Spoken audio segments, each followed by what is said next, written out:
Assalamualaikum warahmatullahi wabarakatuh. Perkenalkan, nama saya Ahmad Firdaus Musaki dari kelas Teknik Mesin 3B Universitas Pancasakti Tegal. Di sini saya akan mempresentasikan mengenai materi geopolitik Indonesia.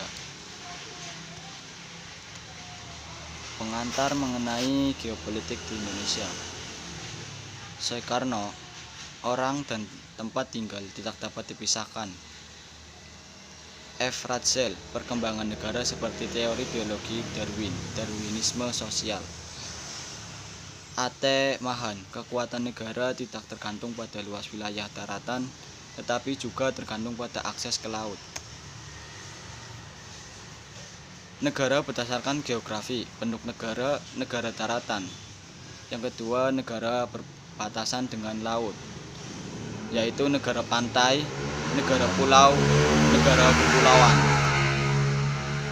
Negara berdasarkan geografi, asas negara kepulauan merupakan suatu kesatuan utuh wilayah yang berbatas-batas, ditentukan oleh laut dalam lingkungan mana terdapat pulau-pulau dan gugusan pulau-pulau, atau merupakan gugusan pulau-pulau dengan perairan di antaranya dan angkasa di atasnya sebagai kesatuan utuh dengan unsur air sebagai penghubung.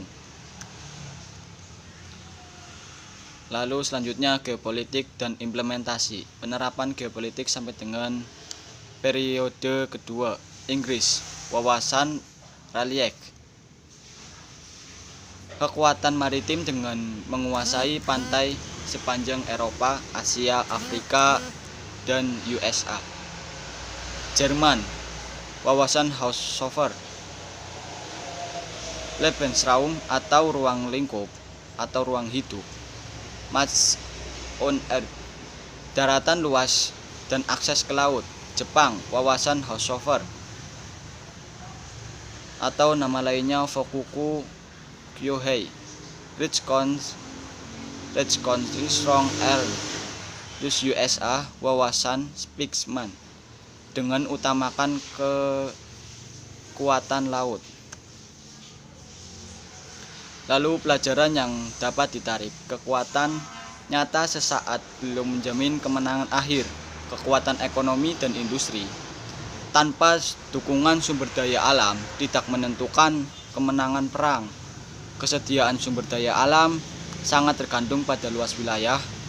Selanjutnya, faktor kesadaran BN sangat berpengaruh pada partisan. Perkembangan iptek pengaruhi bangsa mengembangkan wawasan atau geopolitik.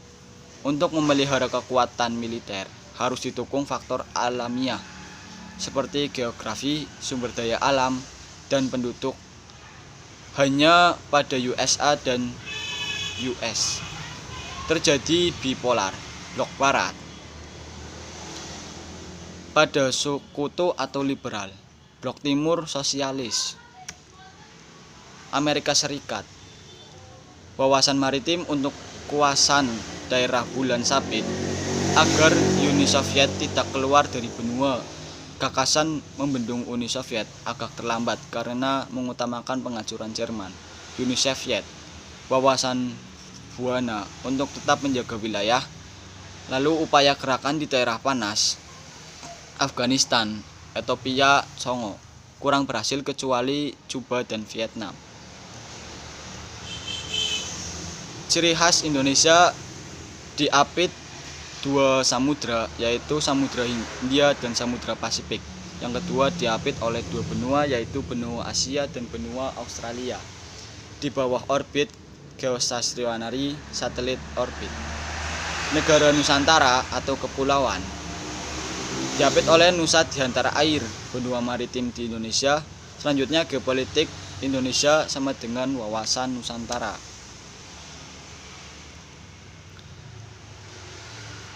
Geopolitik di Indonesia.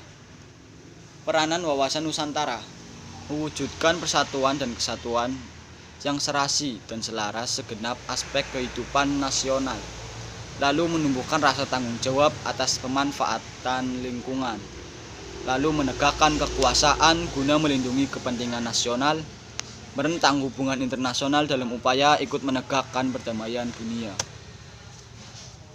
Lalu tantangan dari dalam geopolitik Indonesia, wawasan Nusantara. Selanjutnya memahami deklarasi Juanda atau asas negara kepulauan, memahami tanah air, yaitu pada negara kepulauan atau benua maritim di Indonesia. Selanjutnya hakikat laut perlu dipahami, paham TZMKO 442 atau tahun 1934. Kontor pulau harus dihilangkan. Lalu selanjutnya tinjau Undang-Undang Otode pasal 18 ayat 4 dan ayat 5. PAD sama dengan kerusakan lingkungan, RT RW pusat atau pada kedaerahan. Indonesia menjadi entiti yang besar. 4 macam negara yang harus dihadapi, yaitu negara-negara ASEAN termasuk Australia. Selanjutnya negara-negara yang berkepentingan dengan perikanan. Lalu negara-negara maritim yang memiliki armada niaga besar. Selanjutnya negara maritim besar dalam rangka mencapai global strategi. Wajah wawasan Nusantara merupakan gambaran situasi dan kondisi yang dihadapi, yaitu satu, landasan konsepsi geostrategi. Selanjutnya wawasan pembangunan nasional. Lalu wawasan pertahanan dan keamanan, selanjutnya wawasan kewilayahan. Wawasan kewilayahan, Werjaningrat,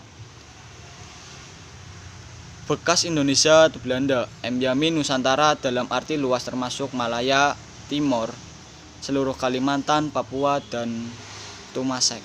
Soekarno, tanah dan air, satu kesatuan. Lalu tidak dapat dipisahkan dengan orang. Hakikat laut yaitu bebas, merdeka, dan bergerak. Selanjutnya relatif tetap, dan tidak mudah dirusak. Daftar tidak dapat dipakai sembunyi, tidak dapat dikuasai secara mutlak, tidak dapat dikapling atau sulit diberi tanda. Alat angkut volume besar sebagai macam-macam medium.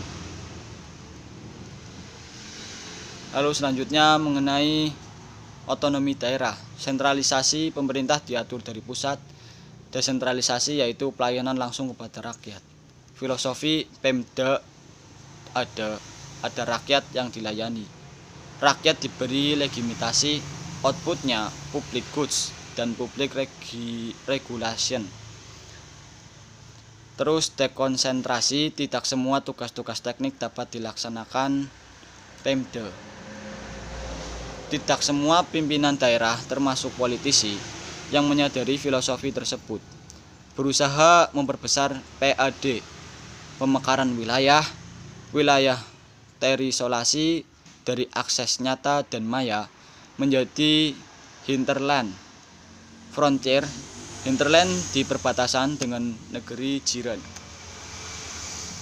Berada di depan daerah frontier, ekonomi yaitu kemudahan mendapatkan kebutuhan hidup, sosial budaya, kesamaan subkultur, dan kemudahan sosial security. Lalu politik, kepastian hukum dapat terjadi tuntutan referendum.